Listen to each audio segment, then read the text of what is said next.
Au cœur battant de Rome, là où le silence des chapelles résonne comme un souffle des siècles passés, une tension invisible flotte dans l'air.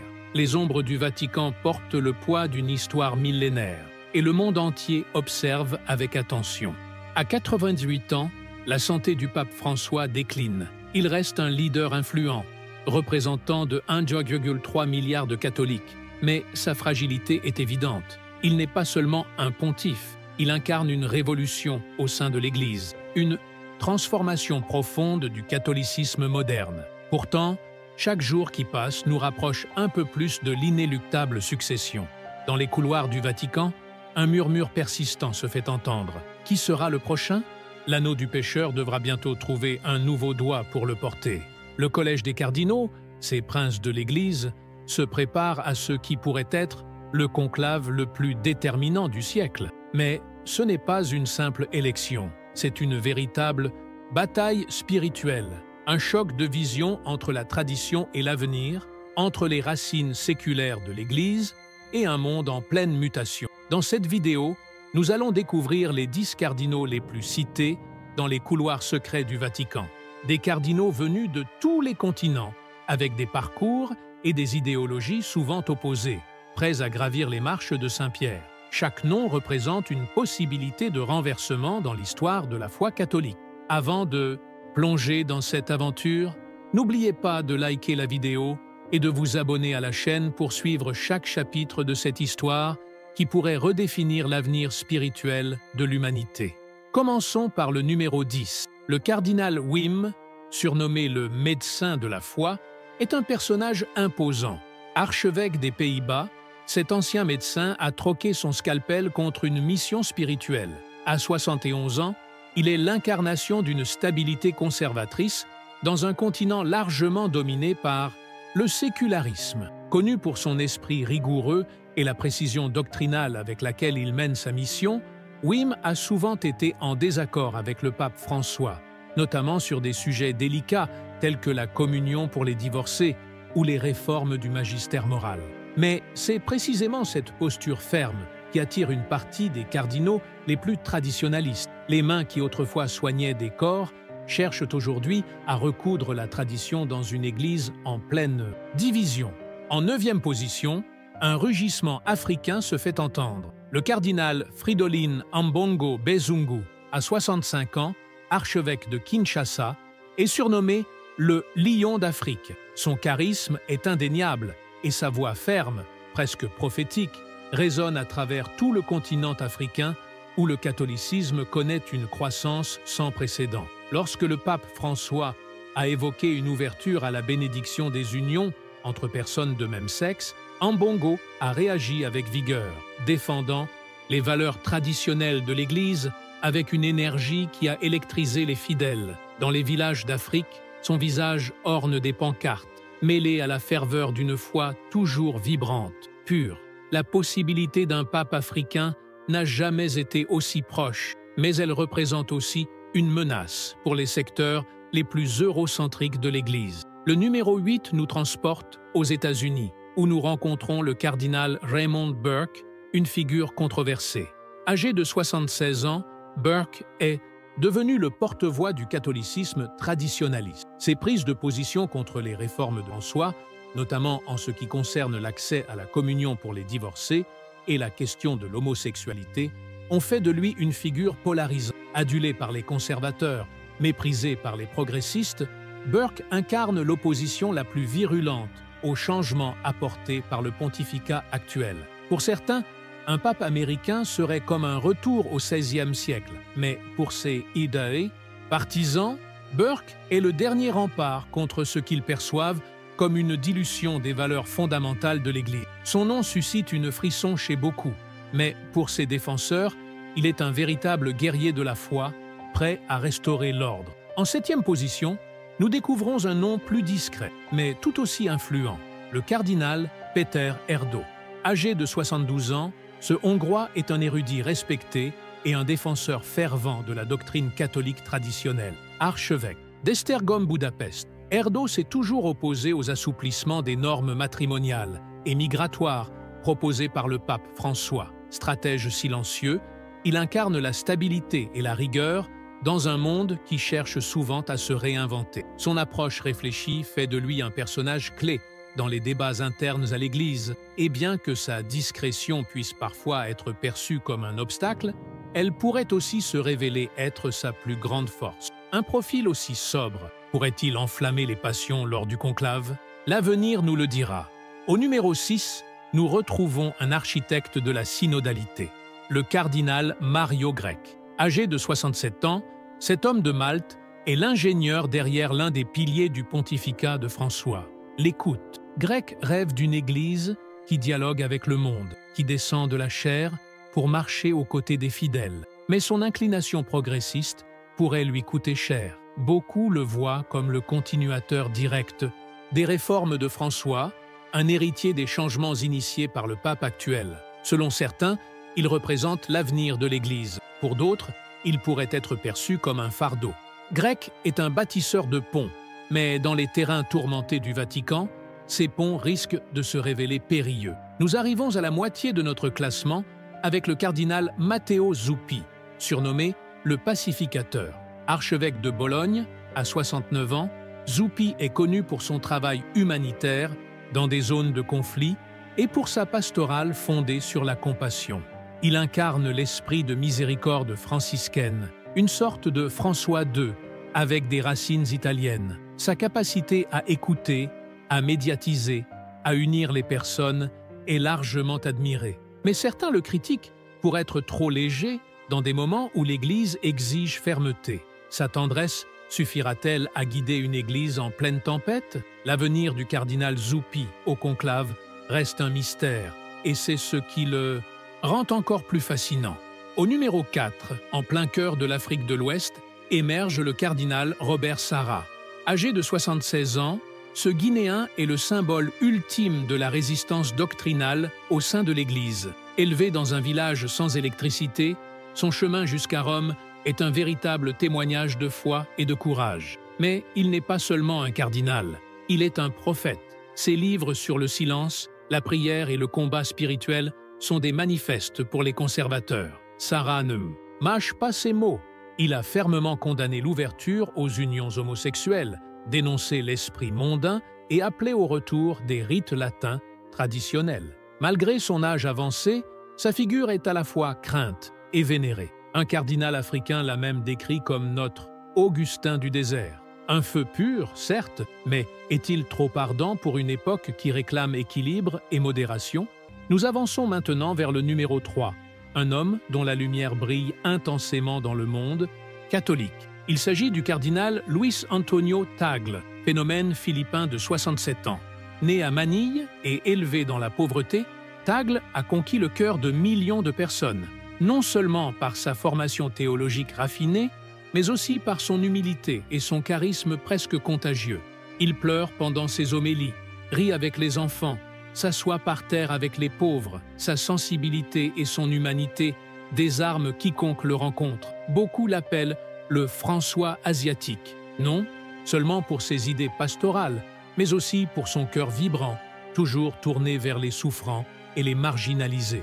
Tagle est préfet de la Congrégation pour l'évangélisation des peuples et parcourt le monde comme un ambassadeur de la foi. Lors d'une conférence historique, il a déclaré « L'amour de Dieu n'exclut personne ». Pour certains, cette déclaration fut un acte libérateur, tandis que pour d'autres, elle représente une menace pour l'équilibre doctrinal.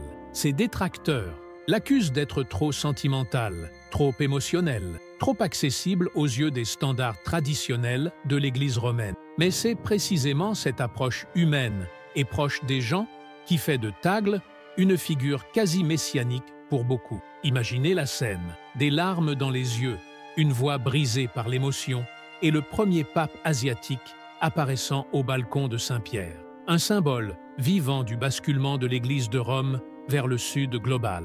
Mais la sensibilité de Venodicetun, Tagle pourra-t-elle résister aux griffes du pouvoir vatican ou sera-t-elle engloutie par sa propre tendresse? En deuxième position, nous retournons au cœur du pouvoir ecclésiastique, là où la diplomatie vaticane parle plus fort que les cloches des églises. C'est ici que se trouve le cardinal Pietro Parolin, secrétaire d'État du Vatican. À 70 ans, Paroline est l'archétype du diplomate ecclésiastique, discret, cérébral, froid, mais extrêmement efficace. C'est lui qui a orchestré les accords avec la Chine, les ponts avec Cuba et les négociations avec des régimes fermés. Sa capacité à naviguer dans des eaux politiques tumultueuses est autant saluée que critiquée.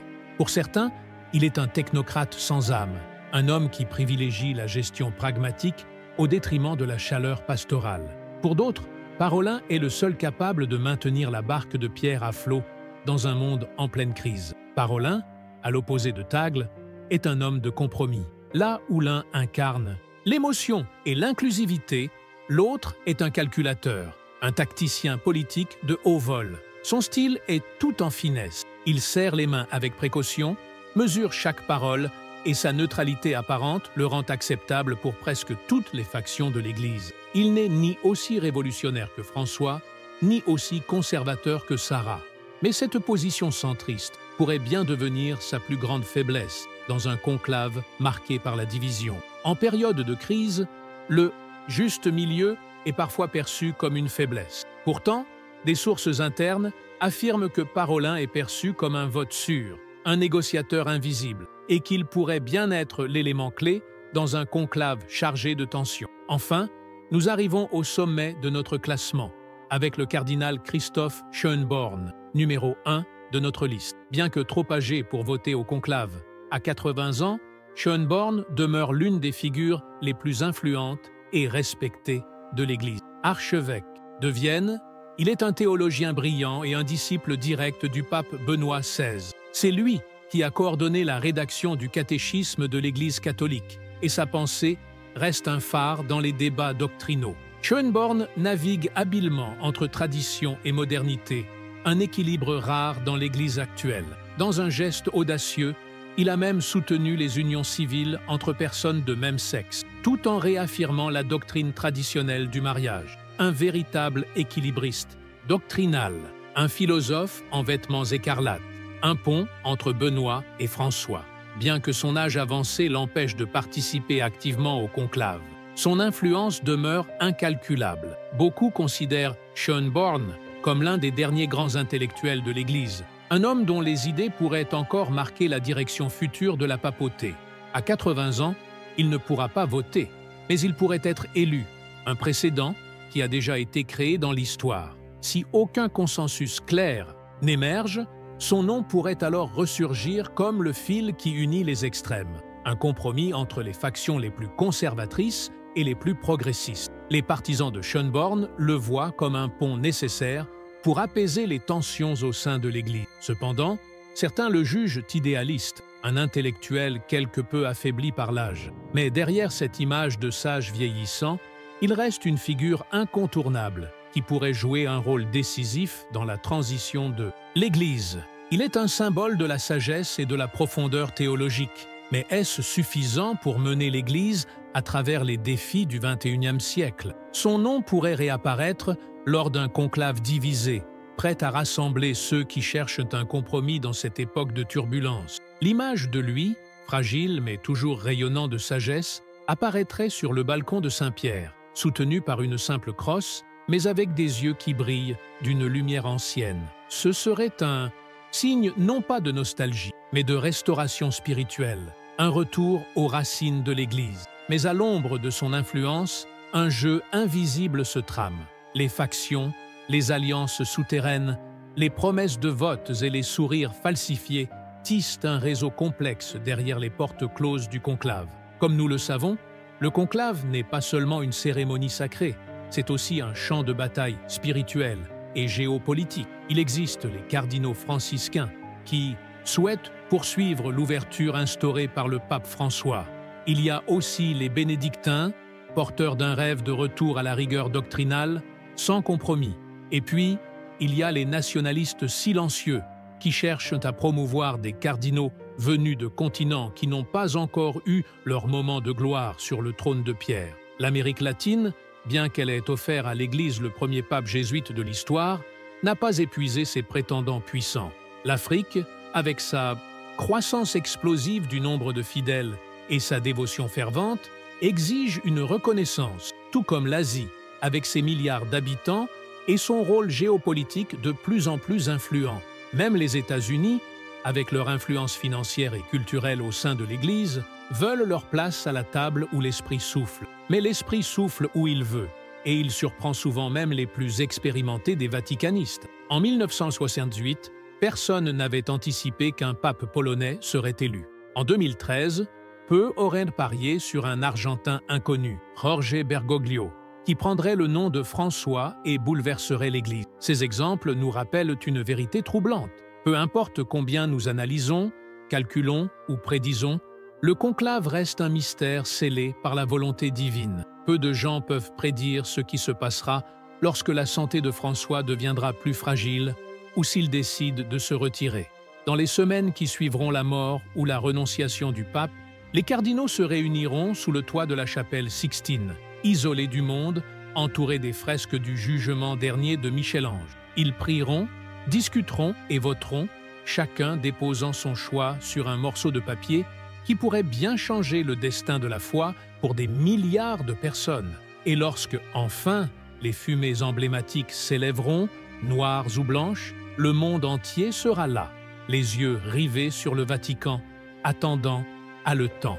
Et tandis que la fumée monte dans le ciel de Rome, ce ne sont pas seulement les décisions humaines qui se dévoilent, mais aussi les aspirations, les espoirs, les peurs et les prières de millions d'âmes à travers le monde. Car il ne s'agit pas seulement de l'élection d'un leader, mais d'un symbole. Un pasteur pour des temps difficiles, une voix qui doit résonner dans des moments de confusion et d'incertitude. Ce nouvel élu sera le phare qui guidera la barque de Pierre à travers des mers de plus en plus agitées.